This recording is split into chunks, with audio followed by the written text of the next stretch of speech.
მოგესალმებით. თქვენ უყურებთ შინაურულს, ყველაზე მარტივ რეცეპტების არხს YouTube-ზე. დღეს მოვამზადებთ ძველი რეცეპტით ნამცხვარ ჟოზეფინას, რომელიც ძალიან ბევრს უყვარს და მათ შორის მეც. მაშასე 2 ცალი კვერცხი, 150 გრამი შაქარი, ციკლი, მარილი და ვანილი ავურიოთ. ცალკე 150 გრამ მაწონში ავურიოთ 1 ჩაის კოზის სოდა და დავამატოთ კვერცხის მასას და კარგად ავურიოთ. პარალელურად გავადნოთ 150 გრამი კარაქი და დავამატოთ კვერცხის მასას. ისევ კარგად ავურიოთ და შემდეგ დავამატოთ პორციებად 450 გრამი ფქვილი. მოვზილოთ ცომი, რომელიც იქნება რბილი და დამყოლი.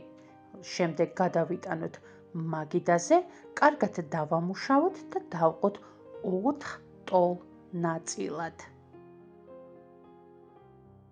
საცხობ ქაღალდზე თითო-თითოდ გავაბრტყელოთ ხელით ჩვენი რბილი და დამყოლი ცომი.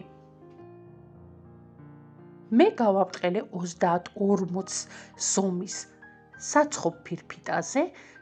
გაბრტყელების შემდეგ აუცილებლად დავჩხვლიტოთ ჩანგლით და გამოვაცხოთ წინასწარ გახურებულ ღუმელში 180 გრადუსზე.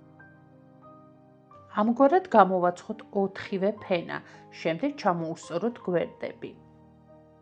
ჟოზეფინასთვის დაგვჭირდება ჯემი. განსაკუთრებით გვხვდება შავი ქლიავის ჯემი, რომლის რეცეპტიც ასევე შინაურულის არხზეა.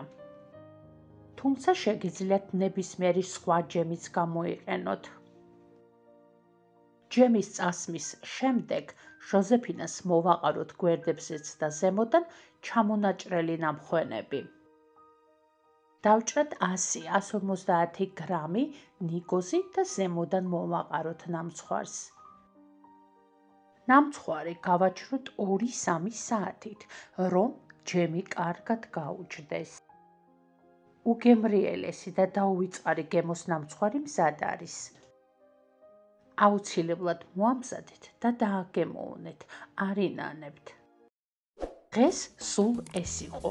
არ დაგავიწყდეთ, გამოიწერეთ არხი, რომ არ გამოგჩეთ არც ერთი მარტივი რეცეპტი. მადლობა, რომ გიყურეთ. მომავალ რეცეპტამდე.